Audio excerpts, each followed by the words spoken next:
encouraged dun sa mga nag-testimony, nagpasalamat.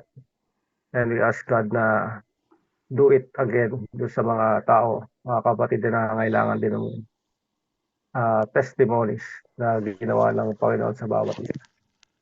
Hallelujah. Ayan. Okay po. Share ko lang yung screen ko. Narinig niyo po ba ako? Amen po.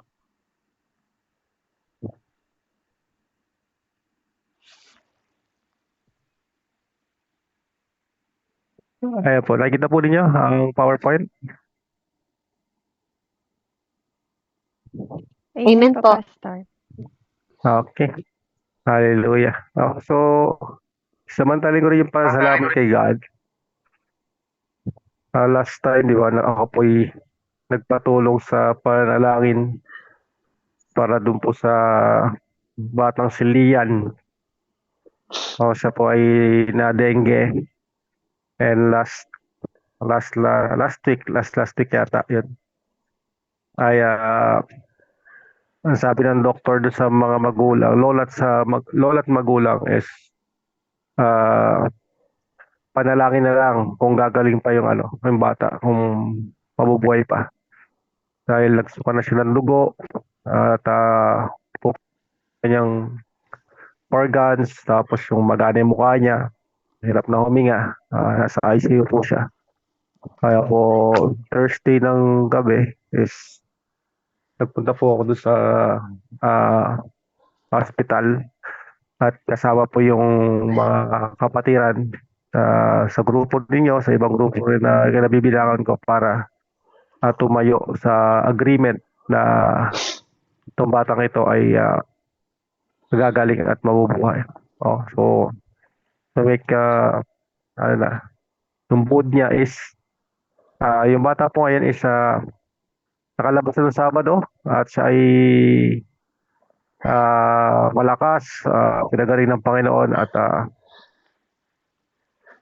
nakakilala po yung kanilang mga pamilya sa kapangyarihan ng Panginoon. So yun po, sumuko na yung doktor, di mapatay yung virus, pero grabe ang ating Panginoon Diyos.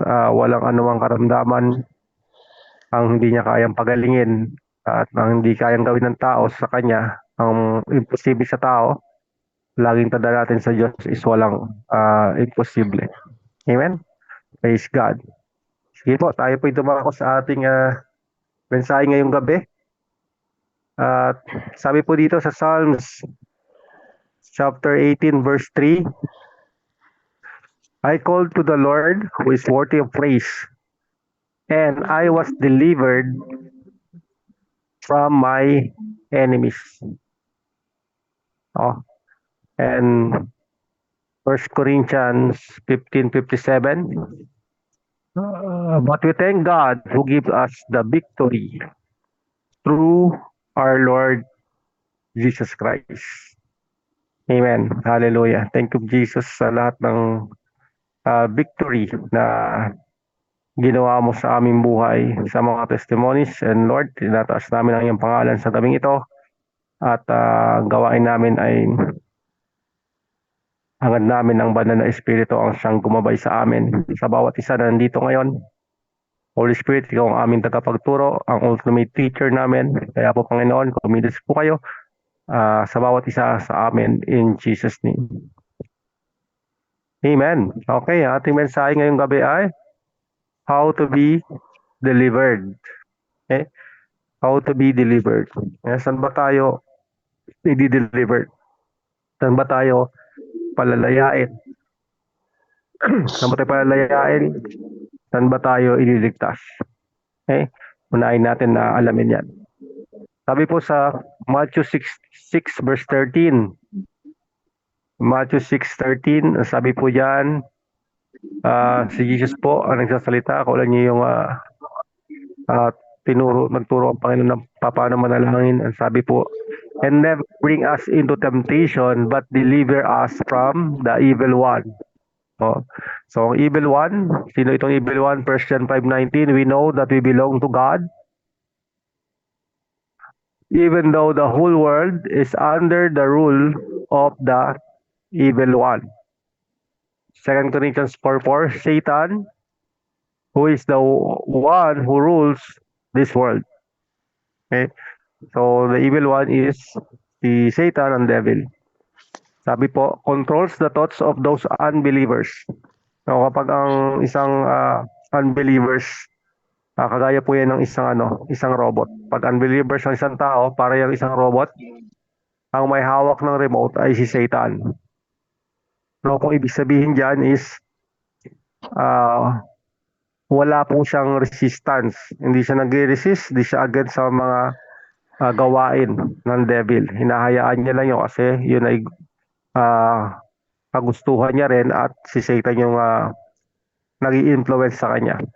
Unlike believers tayo, mga believers, yung mga taong nananampalataya sa Panginoon, kung mapapansin niyo may resistance na. Against na tayo sa kasalanan. Ayaw na natin ng kasalanan. Tinatanggihan natin ang kasalanan, hindi na masaya ang kasalanan sa atin. So yun yung kaibahan ng believers and unbelievers. He prevents them from understanding the message about how wonderful Christ is. They are not able to understand that Jesus is like God in every way. So both believers and unbelievers po ay merong ginagawa ang Diablo. So tayo mag-start. Meron lang akong i-address to. So sa topic na deliverance, how to be deliverance. Sa topic ng deliverance, tagal ng panahon and lately, may mga narinig ako, napakinggan ako ng mga turo na nagsasabi na wala nang deliverance. Huwag na kayong maniwala sa deliverance na yan. Wala nang healing. Wala na yan. Tapos na yan. So, gusto ko i-address yan. Gusto kong ipakita sa Word of God kung ano yung sinasabi ng salita ng Diyos, ng Holy Spirit, si Jesus Christ patungkol sa deliverance. Sa ministry ni Jesus Christ, maraming tao po ang pinalaya niya sa mga karamdaman na ang dahilan ay ang Diablo. Maraming account sa Bible, paunahin sa Gospel, mismo ang ating Panginoong Jesucristo sa ministry niya sa deliverance. Hindi naman lahat ng karamdaman is masamang espiritu o ang Diablo. Pero lahat ng karamdaman is roots ay ang devil. Ay ibig sabihin, influence yung tao ng devil kaya nagkakasakit. Pero sa ministry ni Jesus Christ, siya ay kumilos. Siya ay nagpalayas sa mga masamang espiritu. Sabi nga po sa 1 John 3:8, ang anak ng Diyos, the Son of God, came for this. Anong pinunta niya? Maliban sa kaligtasan is isa po dito is yung wasakin yung gawa ng Diablo sa buhay ng tao. So may gawaan Diablo sa mga believers at mga unbelievers. Kung hindi nyo naramdaman ang attack sa inyo ng devil, at ikaw ay believers na, and wala nang nagkakasakit, wala nang problema sa buhay, wala nang anumang family problem, issue sa mga anak, influence sa mundo, accident, mga nakawan, krimen. So ibig sabihin na nasa kingdom na tayo. Pero ngayon, nasa ruler ng mundong ito ay si Satanas, kaya nakikita natin na nasa natin yung mga ganyang sitwasyon. So the ministry of Jesus Christ, sabi po dyan, demons in the deliverance ministry of Jesus. A man who has had an evil spirit inside him. So yung story nung sinalubong ng evil spirit si Jesus Christ at sasabi sa kanya, naparito ka ba upang wasakin kami, i-destroy kami? So pinapatunayan nila yung sinabi ng 1 John 3:8, the Son of God came to destroy the works of the devil. Pero sabi ng mga masamang espiritu is wala pang sa kapanahunan. Ano ibig sabihin nun is si Jesus Christ hindi pa namatay at muling nabuhay. Ito siya napako sa krus.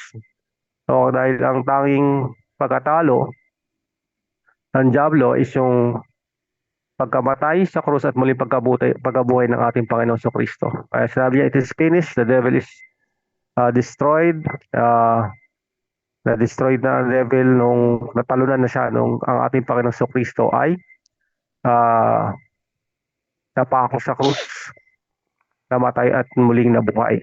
Okay? So, nare-recognize ng masamang espiritu na ang isang gawain ng Panginoon is wasakin ang gawa ng Diablo. Okay? And letter B, sick and demonized were brought to receive healing. Ngayon lahat po nandito sa Panginoon, makaramdaman man, sa physical condition man, sa cause ng evil spirit o hindi man, lahat po sila pinagaling.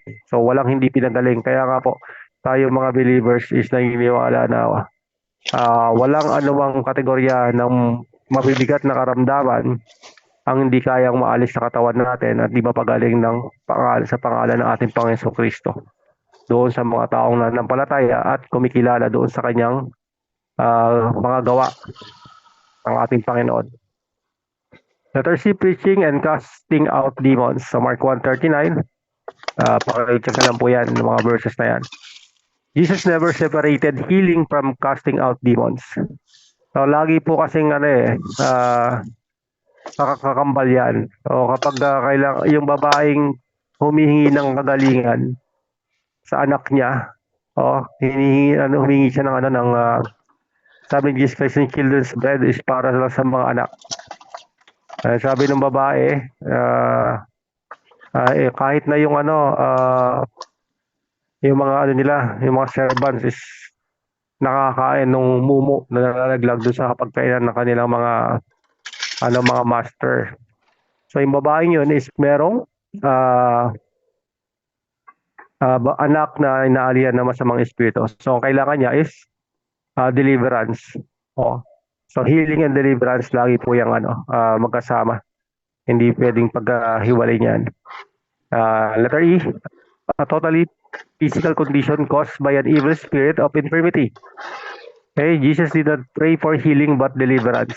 Yung babaeng 18 years na hukot ang katawan, nakabaluktot siya, no? Sabi ni Jesus Christ, ito ay anak ni Abraham. Pero hindi ito physical condition. Ito ay dahilan ng espiritu ng karamdaman. Binound siya ni Satan for 80 years. So sometimes di natin nakikita yung mga sakit. Yung pala, hindi siya natural.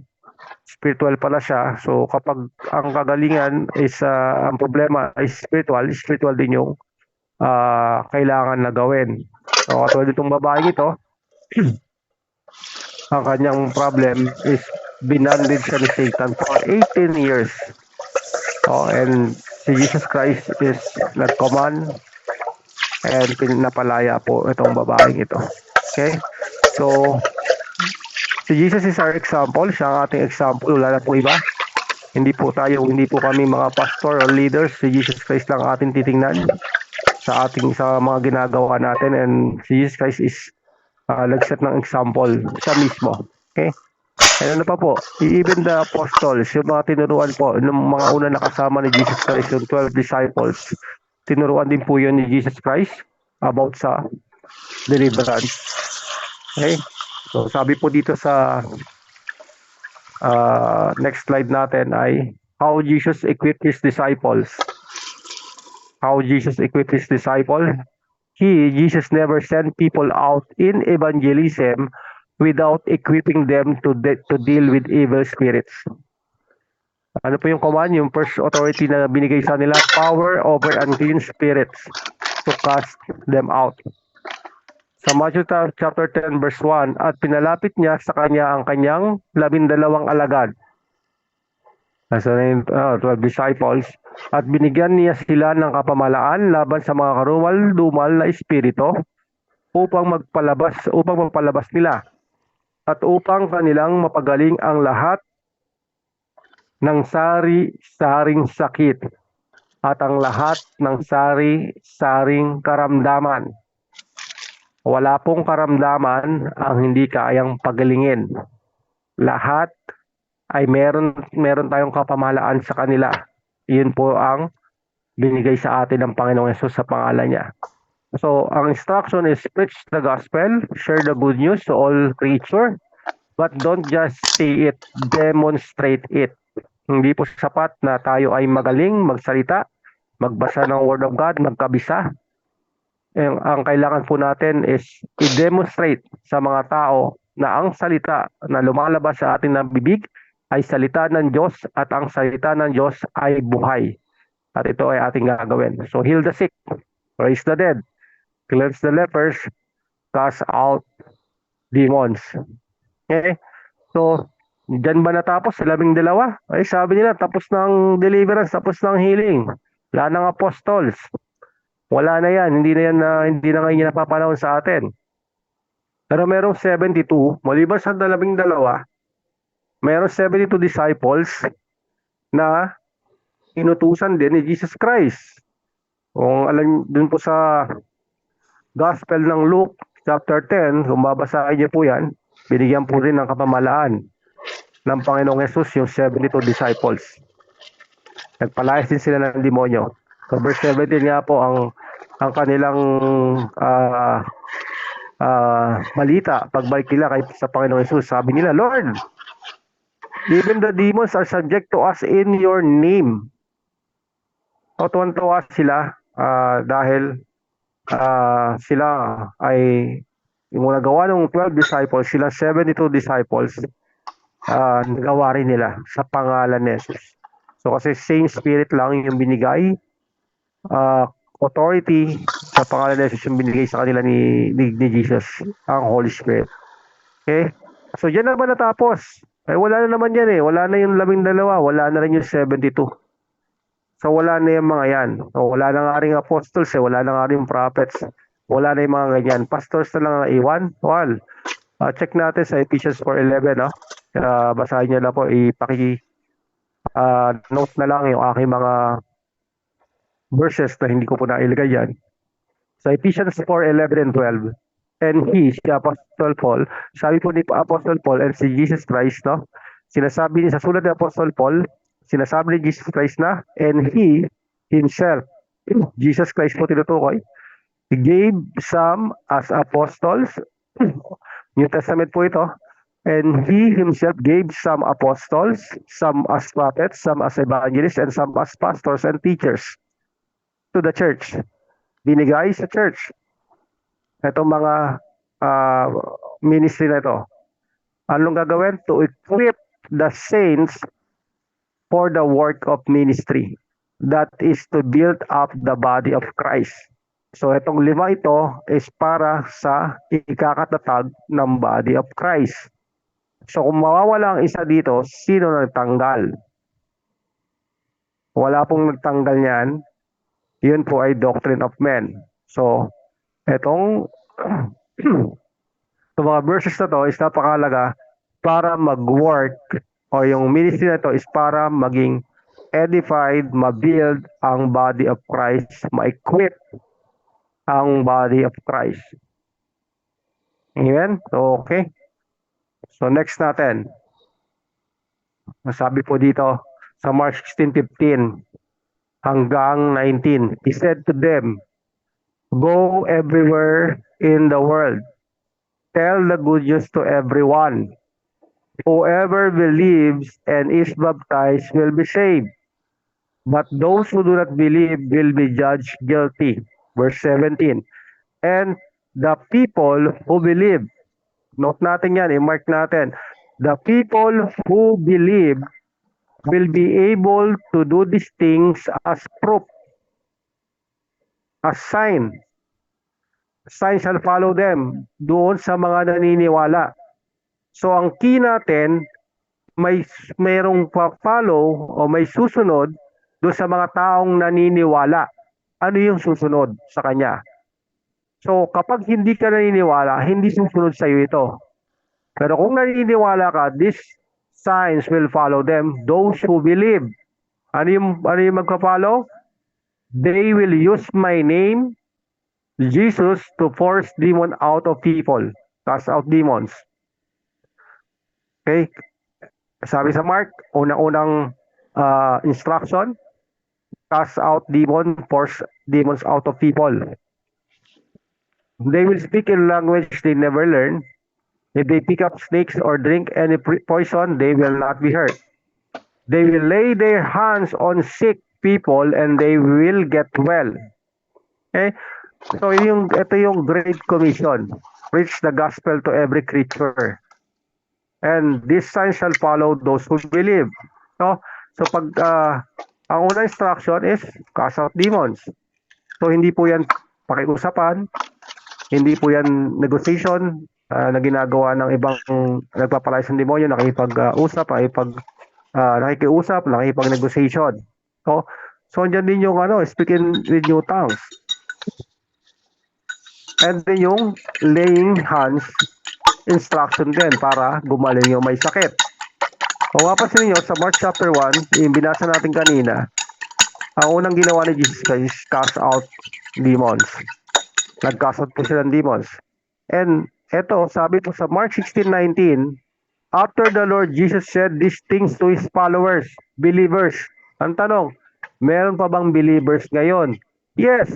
Kung may believers pa ngayon, ikaw ay binilinan ng Panginoon bago siya umakyat sa langit. Ang sabi yan, after the Lord Jesus said these things to His followers, He was carried up into heaven. There Jesus sat at the right side of God. So, bago po siya umakyat sa langit, binilinan niya yung kanyang mga followers, yung mga believers, hindi po yung 12 apostles, hindi po yung 72 disciples, kundi yung mga naniniwala at nananampalataya sa Kanya. Ito yung gagawin ninyo. Cast out demons. Heal the sick. So, kung believers ka, kung believers tayong dito lahat, para sa atin itong instruction na to, itong commands na to. So, hindi pwedeng wala. Kung may magsasabi dito na wala ng demons dito sa mundo na to, at kung hindi na wala na kang nagkakasakit dito, pwede kang sang-ayunan na okay, wala nang ganyan. Pero kung meron pa, ano tayo? Ano yung ginagawa ng believers? Kaya nga nangyayari, kung meron kayong kilala, Christian na, sa albularyo pupunta, sa mga gamot pupunta. Bakit? Hindi tinatayo ng believers yung gawain nila eh. Yun, naghahanap yung unbelievers. Imbis na tayo yung makita ng liwanag, ang hanapin hindi mga gamot, albularyo, anuman. Ang hanapin is yung mga believers, mga Christian. Dahil alam nila, ito yung commission, instruction, commands ni Jesus Christ bago siya umakyat sa langit. Okay? So, si Jesus Christ, He began that way, He ended that way. Sinabi ni Lord, ginawa ni Lord, binili ni Lord. Kung may believers pa, and I'm a believer po ako, alam ko, believer din kayo. And hindi naman kailangan maging pastor eh. Hindi naman kailangan magkaroon ng title para mag-cast out ng demons eh, mag-heal ng sick eh. Kailangan mo manampalataya eh. Kasi anumang sitwasyon mo, nasa lugar ka man, eskwelahan, trabaho, nasa park ka man, nasa mall ka man, kung kailangan ng may ng healing doon, kailangan ng deliverance doon, merong believers na nandun. Merong mananampalataya na kayang gawin yung inutos ng Panginoon, yung kinomission ng Panginoon, na kinuman ng Panginoon sa atin. Okay? Ayan.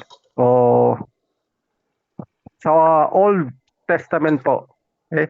Sa Old Testament po, wala pong recorded na casting out demons doon. Kung check nyo po, no? Wala pong recorded na casting out demons sa Old Testament. Si John the Baptist. Sabi ni Jesus Christ, John the Baptist is the last prophet. Yes, siya yung last prophets ng Old Testament. Si John the Baptist. But sa New Testament, Jesus Christ in His church put prophets.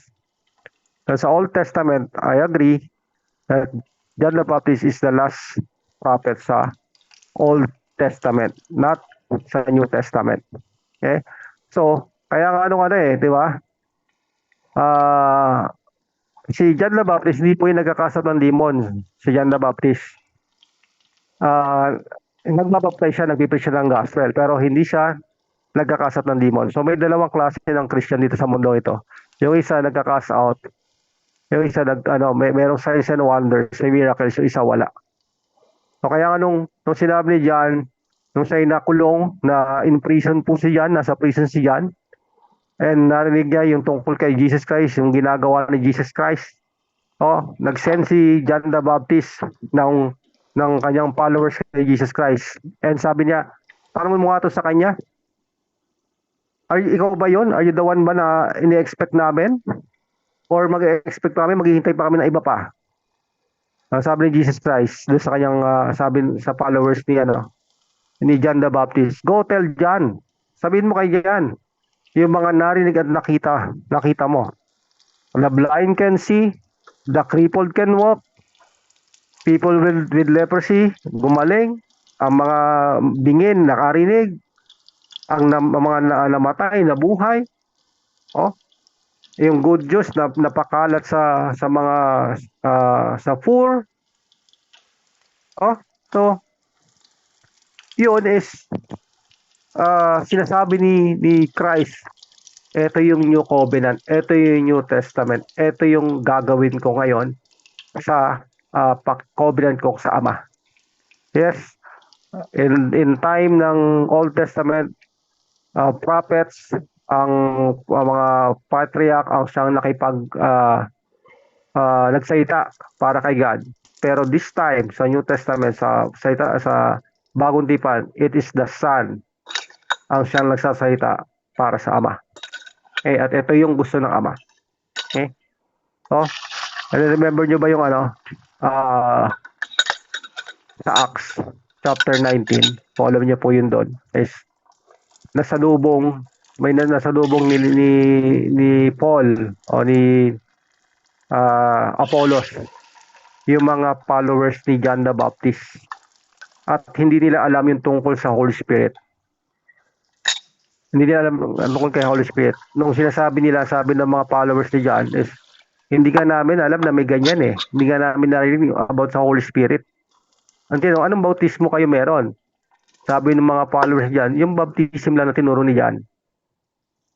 Yung baptism lang na tinuro ni John yung alam namin.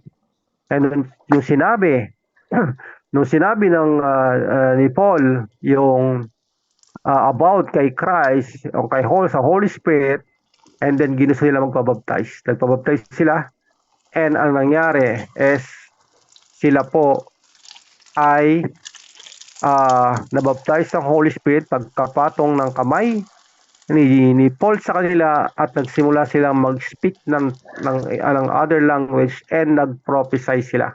Amen. Okay? So, nakita mo yung kaibahan pagdating kay John and kay Jesus Christ. Even si John, sinabi niya, may darating na masigit sa kanya, siya ay magbabautismo sa Espiritu at apoy. Amen. Okay? Hallelujah.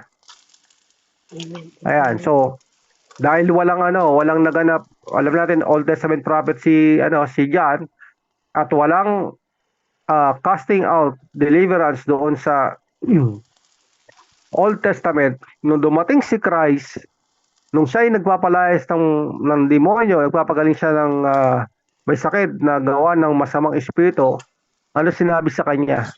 Inaccuse po siya Inaccuse siya na being aligned with Satan. Dahil sa pamamagitan ng kay Satanas, ng demonyo, nagpapalayas ka. Sinasabihan si Jesus Christ ng ganon. So si Jesus Christ nagpapalayas ng demonyo, sinasabihan siya nagpapalayas ng demonyo sa pamamagitan ni Satanas. No, kaya hindi ka na magtataka. Ako, di pa ako nagtataka na may attacks sa mga churches na merong deliverance ministry. No? Doon sa mga taong naniniwala doon sa pagka-cast out ng demons. Sabi po dyan sa Matthew 12:26, At kung pinalalabas ni Satanas, si Jesus Christ po ang nagsasalita, siya na mabahagi laban sa kanyang sarili, papaano ngang mananatili ang kanyang kaharian? Okay, note po natin yung kanyang kaharian. Tinutukoy kaharian ni Satanas. Sa verse 27, at kung sa pamamagitan ni Beelzebub ay nagpapalabas ako ng mga demonyo, ang inyong mga anak sa kaninong pamamagitan sila nagpinalalabas. Kaya nga sila ang inyong magiging mga hukom. Verse 28, ngunit kung sa pamamagitan ng Espiritu ng Diyos, nagpapalabas ako ng mga demonyo, ay dumating nga sa inyo ang kaharian ng Diyos. Amen? Kung makikita nyo po, may dalawang kaharian. Sa verse 26, tinutukoy yung kaharian ni Satanas. Sa verse 28, tumutukoy yung kaharian ng Diyos. Amen. No? Dumating ang kaharian ng Diyos, it is a sign, distinctive mark that the kingdom of God has come. So, Amen. ibig sabihin, nung dumating si Jesus Christ, nagkaroon ng clash between two kingdoms.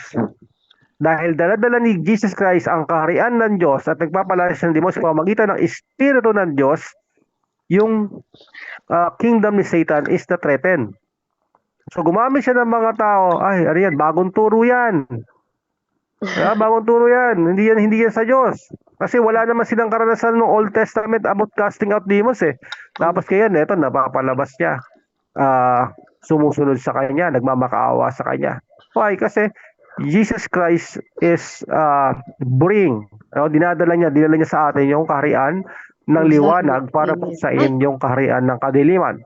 Dinala niya para wasakin ang diablo. Amen. Amen? Hallelujah. So, okay, next natin. Konting foundation po, no? Sabi diyan, 3 objectives of devil and demons. Devil or demons. To torment and torture. Ayan mga layunin ng enemy, ng spirit, ng evil spirit. Ayan yung layunin nila. To torment and torture.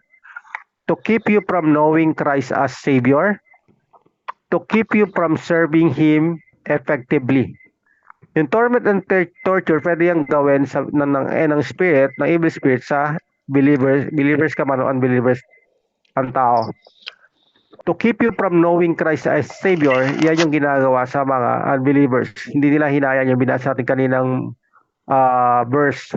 Ayaw na makita ni Satan yung kagandahan, yung kadakilaan, yung biyaya ng Diyos para sa mga tao.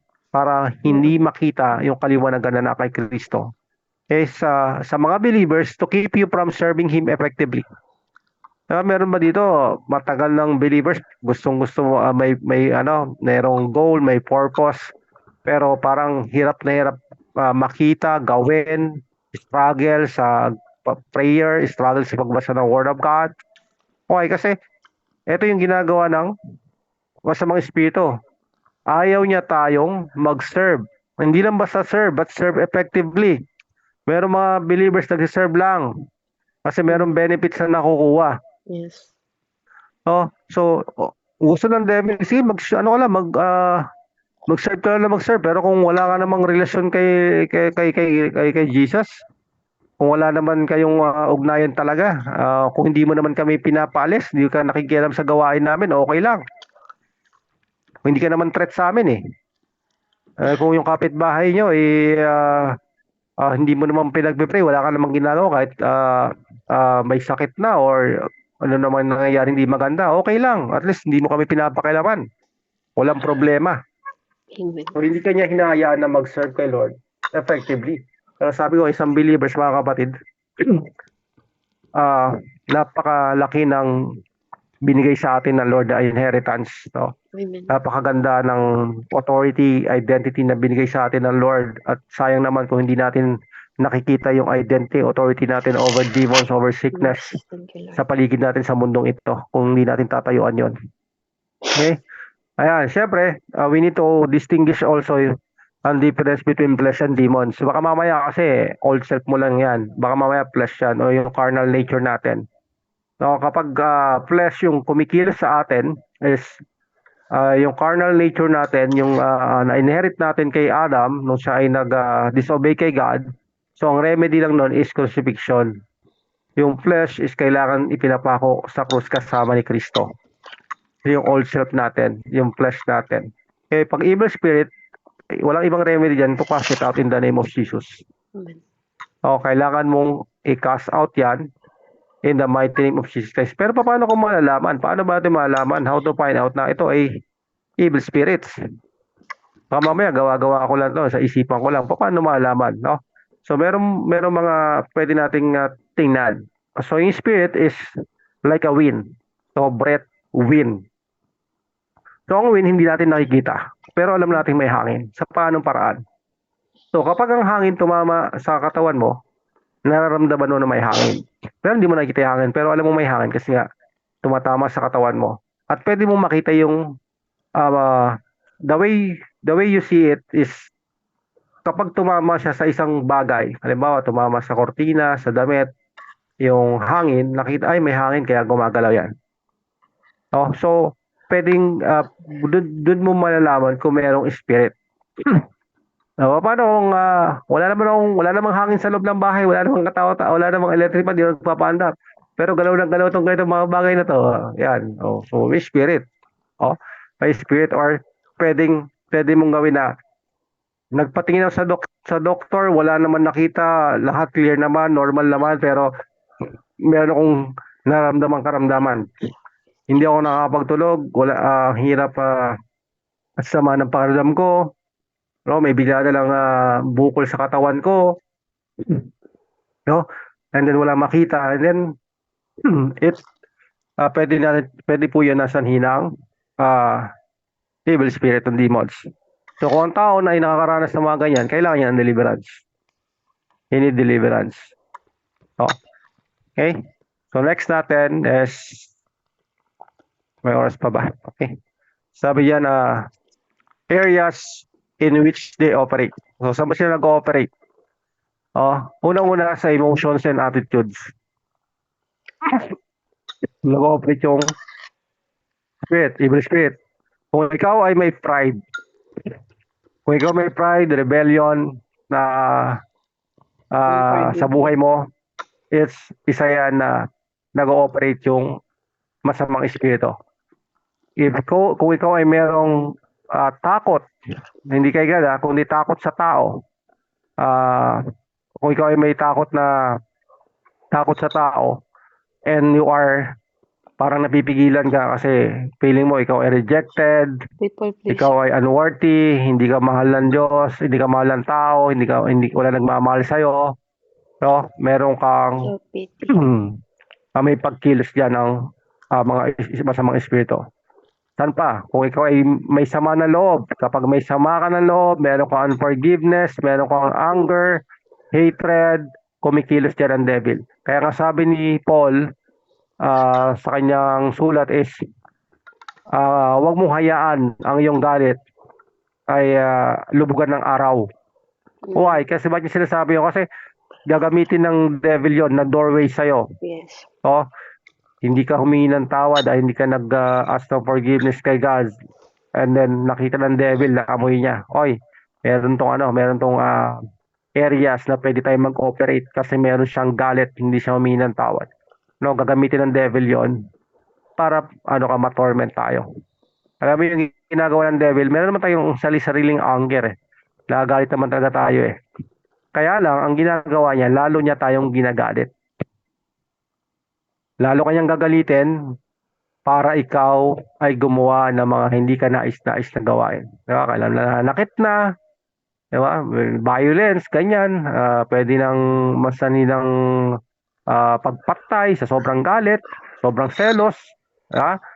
Ay yung diba? Bakit mayroon si suicide? Sino nag-uudyok na mag-suicide?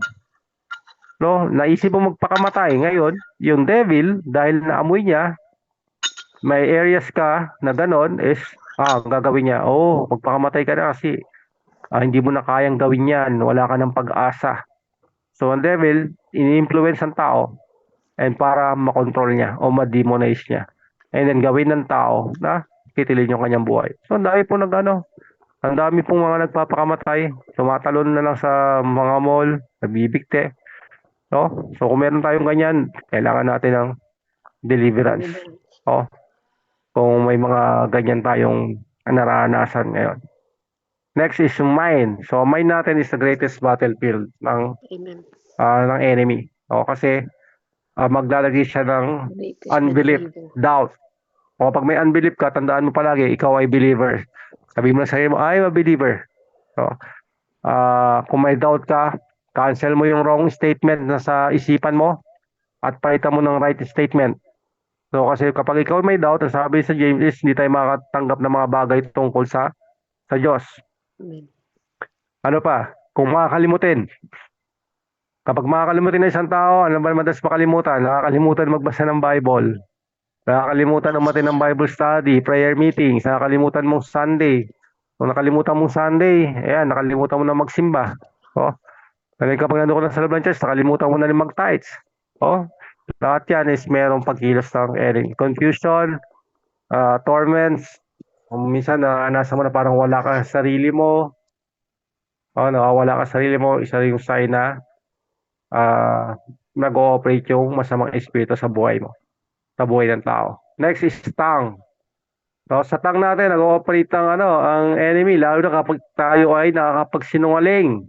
Amen. Kapag merong curse tayong nabibitawan, mga evil words na lumalabas sa ating bibig, kapag tayo ay nag-gossip sa ibang tao, saan mo na, meron niyang uh, uh, spirit behind. Okay? Next is sex, fornication, adultery, lahat ng may participation sa kanyan, prostitution, homosexuality, kasama po yung mga ganyan. And then last, yung last is about strong desires.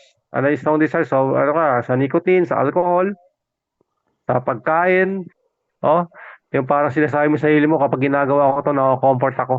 Pag umiinom ako ng alak, nako-comfort ako. Pag kumakain ako ng marami, nako-comfort ako.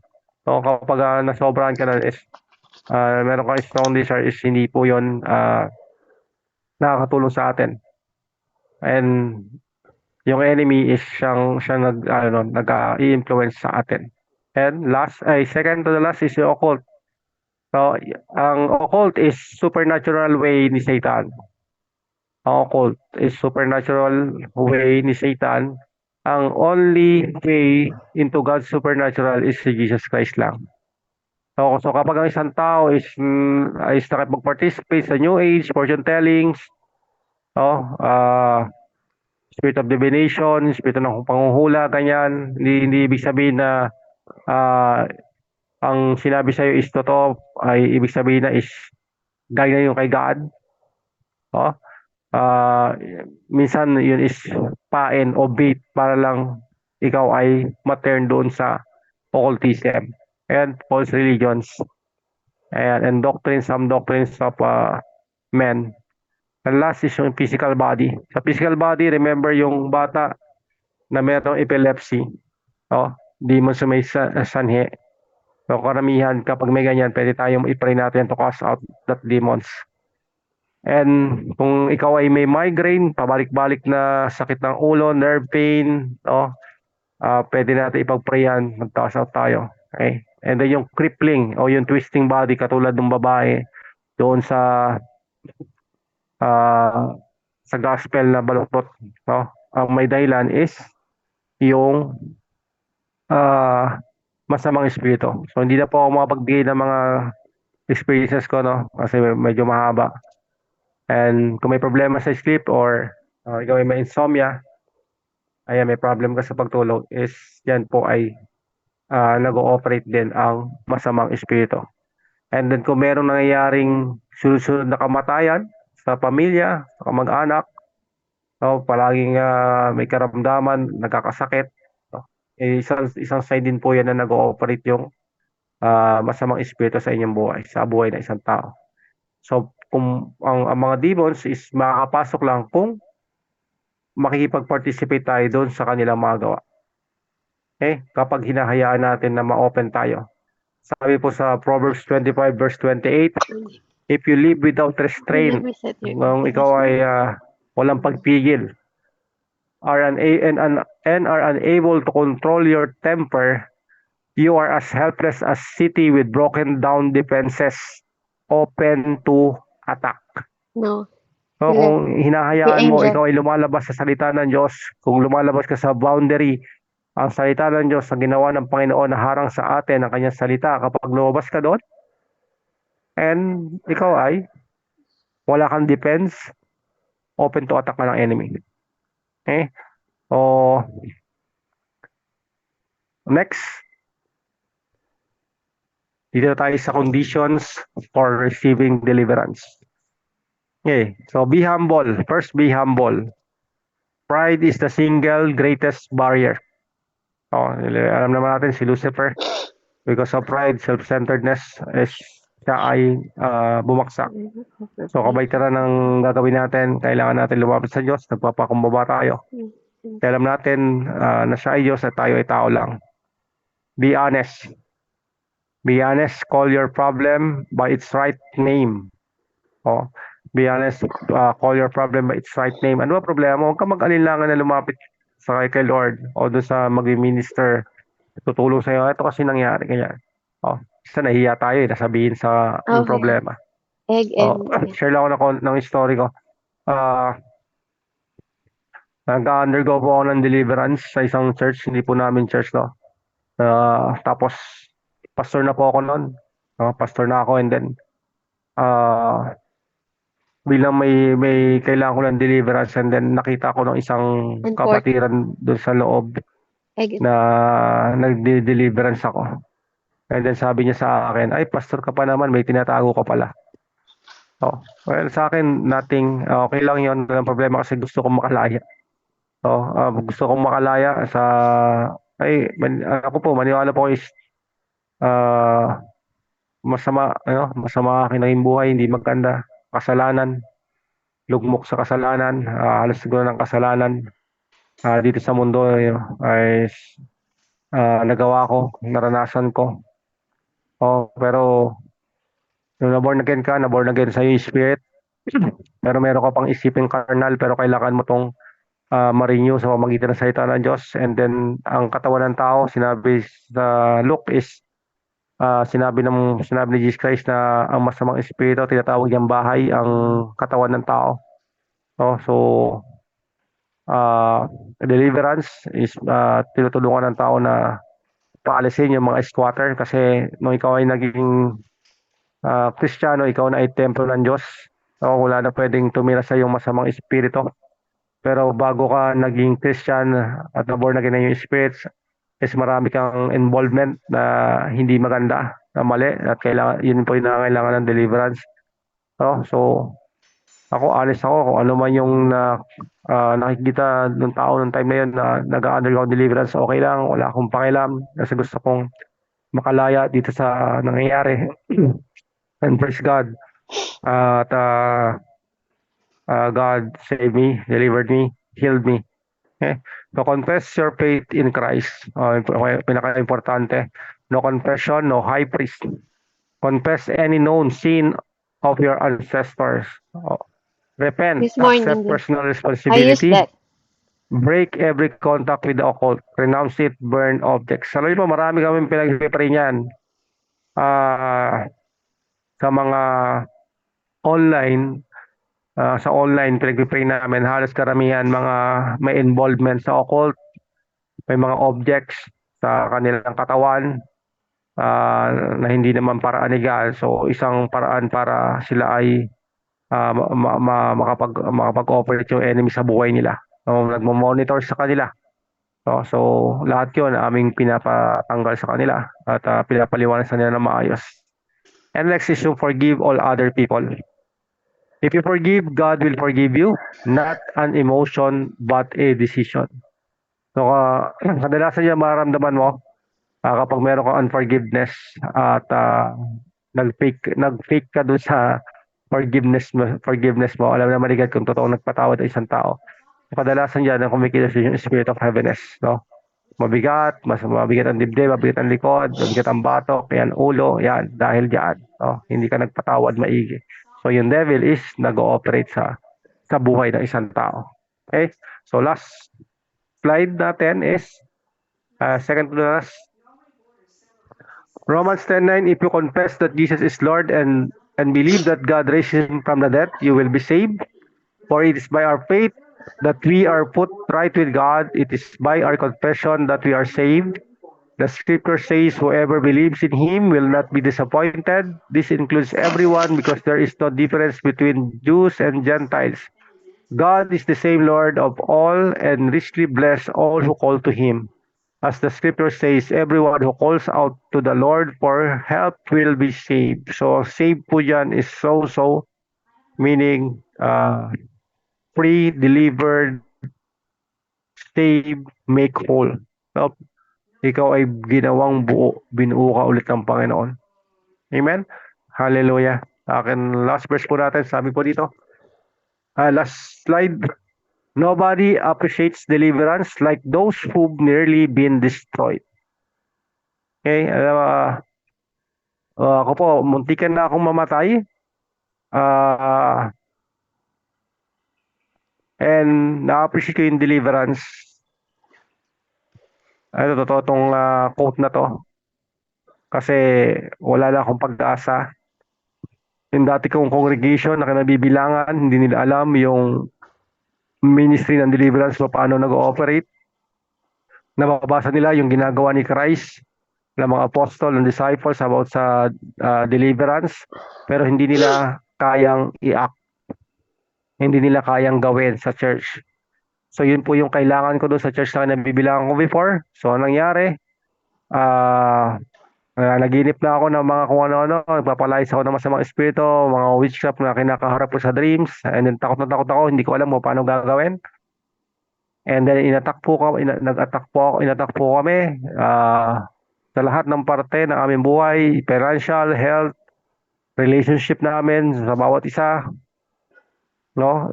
Financial, and then one night, kinausap ko ng Lord, nagturo siya sa akin ng personal, paano mag-cash out, and tinuro niya sa akin saan ako pupunta ng church na mayroong deliverance, and nakita ko yung kapangyarihan ng Diyos sa mga tao na nangangailangan ng deliverance.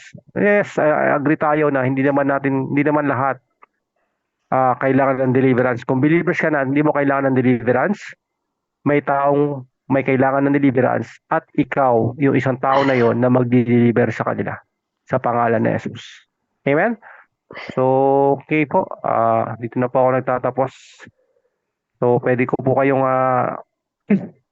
anyayahan sa isang panalangin at maaari pong sumunod yung gusto pong sumunod. And let's pray. Hallelujah. Father God, ako po ay nagpapakumbaba sa iyo sapagkat nalaman ko na wala akong magagawa hiwalay sa iyo. Kaya po ako'y lumalapit at nanikluhod sa iyong kabanalan, biyaya at pag-ibig. Narinig at nalaman ko po ang mabuting balita patungkol sa iyong anak na si Jesus. Ako po ay naniniwala na siya ay anak ng Diyos na nagkatawang tao. Siya po ay nasugatan at nabugbog. Siya po ay pinako sa krus at namatay. Inilibing at pagkalipas ng 3 araw, siya ay muling nabuhay at ngayon ay nasa kanan ng Diyos Ama. Father God, ako po ay naniniwala na ang lahat ng ginawa ng iyong anak na si Jesus ay para sa akin. Sa aking kapatawaran ng kasalanan, sa aking kaligtasan, sa aking kagalingan, sa aking kalayaan, sa aking kasaganahan, at sa buhay na walang hanggan. Panginoong Jesus, ako po'y nagkukumit or nagre-recommit at ikaw po'y aking inaanyayahan sa aking puso at sa aking buhay bilang Panginoon at tagapagligtas. Humingi rin po ako ng tawad sa mga nagawa kong kasalanan mula ng una hanggang sa araw na ito. Ako rin po ay nagpapatawad sa mga taong nakagawa sa akin ng mga kasalanan, maliit man o malaki ito. Pinagpapala ko sila ng buhay kay Kristo at dalangin ang kaligtasan sa kanila. Pinuputol ko rin po ang lahat ng aking kaugnayan sa lahat ng gawain ng dyablo sa mundong ito. Pinuputol ko rin po ang anumang kaugnayan ko sa aking mga ancestors na nakapasok ang mga masamang espiritu. Tinatakwil ko po ito at ang lahat ng aking kaugnayan sa kanila. Ito po yung aking dalangin sa nag-iisang pangalan na makapangyarihan, ang pangalan ng aking Panginoong Jesus. Amen. Hallelujah. God, Father in heaven, in the mighty name of Jesus Christ, in Jesus' name, I command in the mighty name of Jesus Christ, every spirit attached We have there. in the mighty name of Jesus Christ, every spirit na nag-work sa bawat isa nandito ngayon in form of sickness, poverty, division, in the mighty name of Jesus Christ, I command you now, go in Jesus' name.